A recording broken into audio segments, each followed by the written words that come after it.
Hello and welcome to the Record Club, brought to you by Record Store Day, the official charts, and National Album Day, proudly in association with Bowers and Wilkins. My name is Jess Izzat. Thank you so much for joining us. We are very excited to say that our guests this evening are Amy and Georgia from Nova Twins. They're talking all about their brilliant new record, Supernova. If you are new to the Record Club, we're going to be spending the next half an hour talking to Nova Twins all about the brilliant new record, and then we're going to be putting some of your questions forward for them to answer. So if there is anything you would like to know about the new album, whether it's about a certain song, maybe the artwork, or a particular lyric that you've enjoyed, make sure to drop us a question in the comments, and I'll be asking a selection of them in the second half of our chat. And on top of that, if you get your question to us, one lucky person will be randomly selected to win a pair of these headphones, which I'm modelling for you now. They're Bowers & Wilkins PX7 over-ear noise-cancelling headphones, and the album was sounding excellent in them. So, yeah, get involved. I also have the new record with me. I've tried to keep the cellophane on to keep it like nice and fresh. But if you haven't already picked up your own copy, make sure to go to your local record store, support the ting, and we definitely recommend you do that once our chat with Nova Twins are over. So let's get straight into this week's Record Club and say a big hello to Amy and Georgia, aka Nova Twins. Hi. Oh, how are we? We're really good. We're sitting here with our cups of tea, which is has one as well. cups. We've all got our tea cups. I'm feeling good. Excited to talk to you. We saw you at Glastonbury. That was really nice. That was really good. I was going to say slightly different setting to last time we bumped into each other. You know, it was glorious. The sun was there. We got very, very, very lucky, didn't we, with the weather and just in general. It was a great Glastonbury. It was busier than ever, but it was brilliant. I don't know about you, but in the lead up to Glasgow, every single day I was like refreshing the weather. Like, what am I bringing? What footwear do I need? We would look at the next morning like, okay. Positive vibes, doing a sun dance, making sure. But you guys, I mean, you always look so fresh. You look amazing now. And at Glasgow, I was like, I can't believe you're camping and you look immaculate. No, we didn't. That's a lie. That's a lie. Yes, you did. Sunglasses, like just roll out of the tent, just like literally like looking like the worst. I feel like accessories at a festival like that are probably the secret. Like the sun is accessories and big sunglasses to hide the monstrosity. It distracts, isn't it? All right, so every week on the Record Club, we do actually like to kick things off with a question from one of the many amazing independent record stores that we have across the UK. And this week's question is from Crash Record in Leeds. And they said, we've loved having you play at the Key Club as part of your in-store tour. We were wondering, what's your favourite fan interaction story, good or bad? Oh, we literally just had one, and it was actually in Liverpool at one of the inn stores. And we have these two amazing supernovas called Emma and Kate. And they came to meet us and they brought us this lovely box. And we opened it and it had like the most gorgeous like painting photo in it. And we were like, this is incredible. And they were like, this isn't the gift. And we were like, okay. We were like, what is it? And then like we peeled it back and they like bought us a star, like an actual star, and called it Nova Twins, like on the day Supernova came out. Yeah. And it was like the most romantic thing ever. It was so thoughtful, and I think it was a part of the like Lyra Brightest Star section. Like the music constellation. Yeah. So it was so thoughtful. We were like we were basically like little tear rolled down. I was like, oh, it's so sweet. It was really lovely. Shock. Yeah. That's so amazing. I've always like looked into this because I love space and I love like all of that, and I feel like that is such a special present. What happens from here though? Do you get to like look at it through a telescope or like keep updated on it? Like what happens from now? You get a map and like the coordinates. So if you do like have a telescope and look through it, you can, when somebody tells you how to do it, you can find it and see it in all the coordinations that come with it. I guess that's the next present, isn't it? A telescope. Oh, that's so sweet. Obviously, shout out to Crash Records. Thank you so much for your question. Right, ladies. So Supernova, and you've just said that the fans are called Supernovas. What came first, the album or the fan name? Oh, actually, weirdly, I think we've always like Supernova has always been like a thing we've like attached to or associated with like energy and like positivity. So we've always had like, I guess like in terms of our audience, we always say like the Nova family and like, oh, you look Nova. So like basically looking Nova is like obviously like if you're like quite, I guess it's just like eccentric, feeling your best self. Your best self. Yeah, whatever that is to you, it's like you're feeling Nova. And then Supernova somehow came into the equation. So it was like, yeah, it's like Supernova, you got supersonic. And then but we didn't really attach it or associate it with the album name. That was more like after we finished writing the album, the energy as in an actual supernova is what we kind of felt the album was kind of giving. So it was like Supernova was like a positive thing, and also, you know, it was a little like paying a little bit respect to our audience as well. Yeah, now it all like comes full circle and it makes perfect sense that Supernova is the title, because it's like it's their album now. Do you know what I mean? Oh, I love that. And I love the fact I was reading an interview that you did last year, and you were talking about punk and what it now, well, I guess last year means punk to you. And you were talking about it being like anything that's kind of positive. And it's funny because I think previously punk was kind of seen as negative. Do you agree? And then like now it's kind of been switched on its head a little bit. Well, I think, yeah, being punk is just like standing up for people's rights, and people actually use punk as a voice to voice things in society now. And like I think people have negative connotations on punk, and it's like, oh, they trashed the hotel and, you know, they get into scraps and fights. But actually the punk community is so kind and warm, and that's like the scene that we came up through, like playing live. There's like poser punk and there's like real punk. Poser punk is where you just want to like act like a bit of a dick and, and like wear the clothes and be like, yeah, wear that punk. And then actual punks are actually like the friendliest people you'll ever meet, and like they stand for something. They're a part of the community. Yeah, I guess it's like fighting for good, isn't it? And if they don't have that reason behind it, then it's just posing, isn't it? You're not punk. Yeah. That's not punk. So how would you girls say that things have progressed since the debut, Who Are the Girls? Like, what's the development arc for you? I think it was just a natural progression. It's so funny when we look at the artwork for the first album and we're like the girls just in like jumpsuits, and there's like a girl supersonic. Such a massive difference. But the funny thing is, we was doing like obviously we was gigging for the first album. We had that supersonic turbo. I love it. You are actually like characters.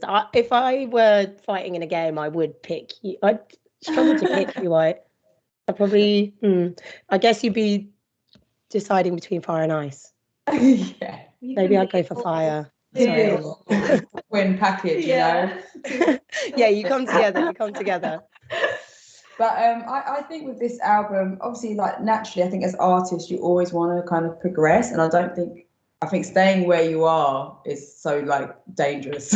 You kind of, as the years go on, I think next year the next album might be the same as this, and we'll progress and learn new things again, and 10 years time I'm sure it'll be the same. But I think with this one we had that kind of dynamic where we was in lockdown writing the majority of the album, and we had a lot of time to think about what we want to do. We had a lot of time a lot of things were going on in the world. We was absorbing a lot. We was practicing different things, jamming more, and I think all of that eventually just went into the album, and them new kind of skills and that new perception, I guess, on what life was at the time it was really important to, I guess, the making of the album. And we all went through so much in different ways, but you grow again as a human, I guess, and I think we experienced that, and it definitely went into the album.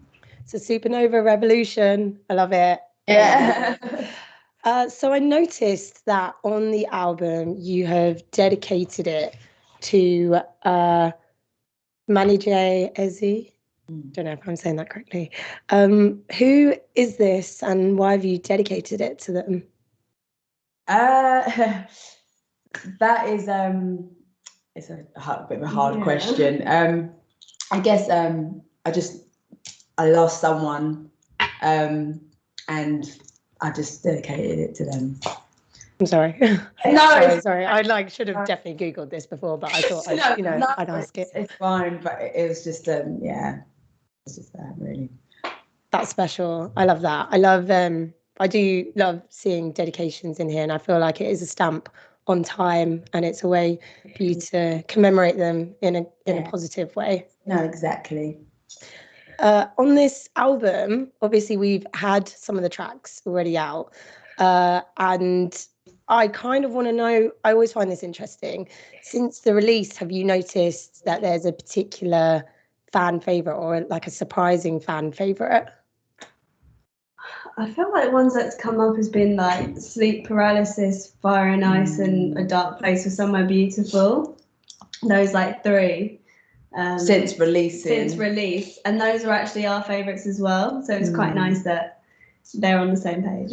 But I think the one that at the moment that people are mostly listening to, and it has been out longer to be fair, is I think Choose Your Fighter. Choose Your Fighter.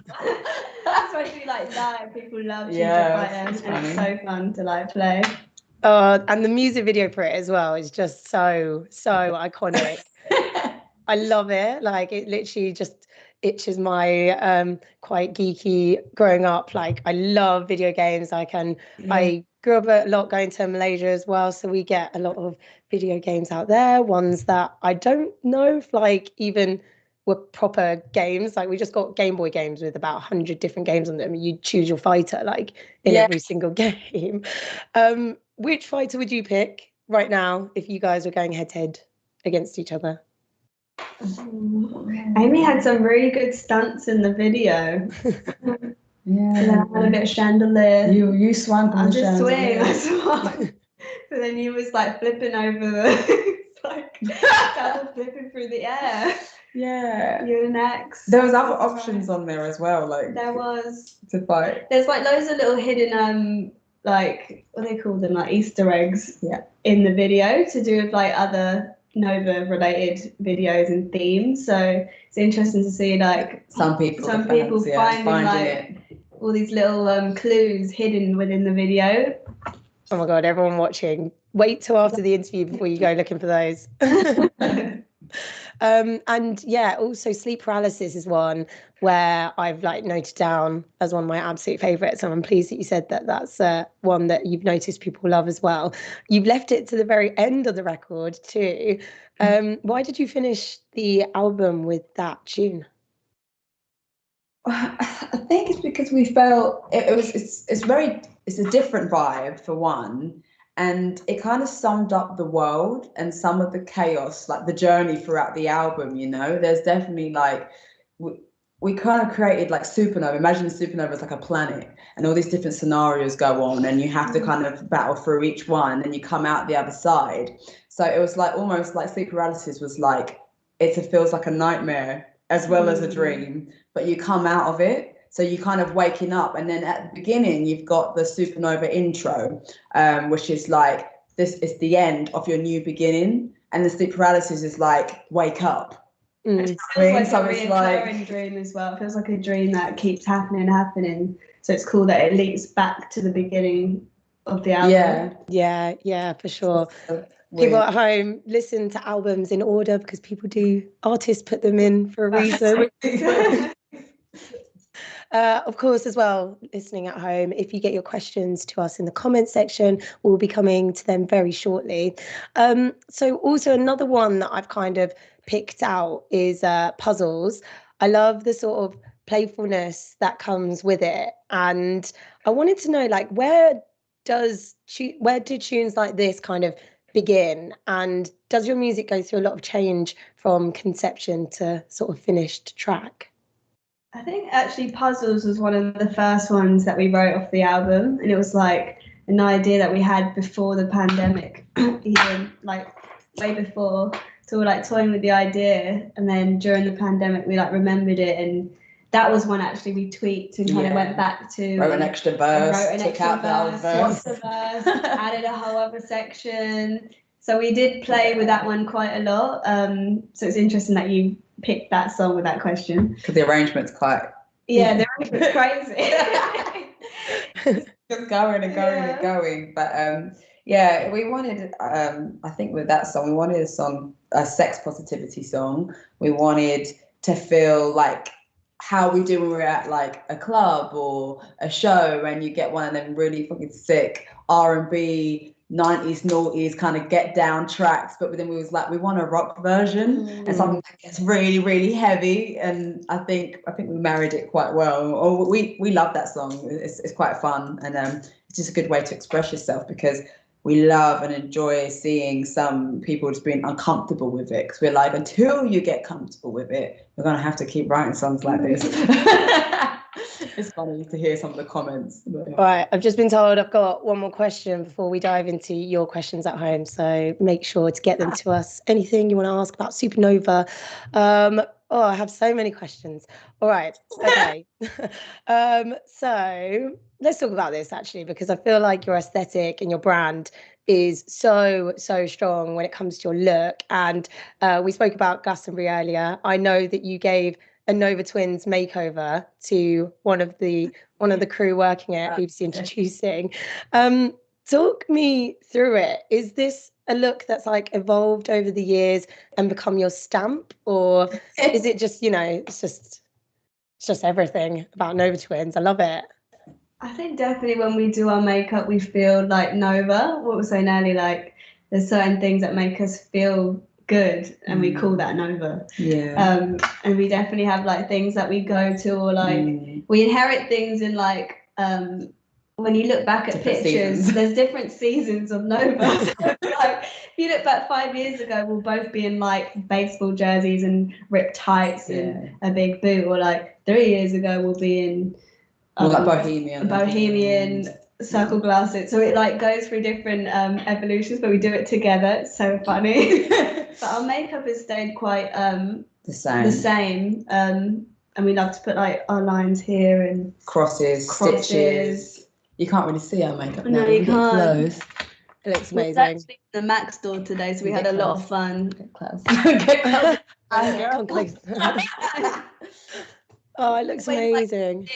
Like, wing like cat eye liner and lines There's down always here. something down here. More is more. Loads of colours, so bold lip. It's one of those things, like you mentioned the different evolutions, like you've gone through the different phases, but it's still so intrinsically you. Yeah. They're just slightly like, it's definitely like, it's like the same characters, but in different costumes. Yeah, you just season change, or we're feeling more like we want to feel a bit more feminine. So it means as well more masculine, and we'll put, we'll play on different. It's just fun. You can look back at like any photo and you'll be like, that was this season, and this was like this album. Yeah, we'll know like the hair, or like how we've done our like. We just know when year it was by what we're wearing and where we're hanging out. When I think of the Brighton era, that's how we was a bit more beachy. That was beachy Brighton. Yeah, so good. All right, questions from people at home. Tom Thompson on the Record Club's Facebook page. They say, with so many festivals at the moment, where is the one place you haven't performed that you would like to? Good question. Japan. Really want to go to Japan. Does it have to be a festival? I don't think it's specific. I think Japan. I've seen in the comments section on your YouTube, lots of people want you to go to Japan. So really want to it's on the cards. What about you? I'm gonna say.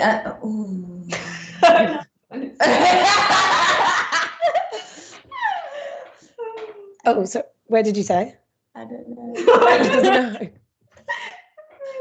don't know. Where do you want them, guys? I don't know. I don't know. That's fine. We'll just say we'll go with Japan. Go with Japan. Kira Levine on the Nova Twins Facebook page says, who would you like to collaborate with next? We always said, like, at the moment, Doja Cat would be sick. That would be amazing. Yeah, Doja. And also Little Doja, Nas. get involved. Let's be that louder. Little Nas. Lil Nas. I'm like, no. I feel like this can happen. I feel like this can happen. Get your people to speak to their people. Yeah. I'm here for it.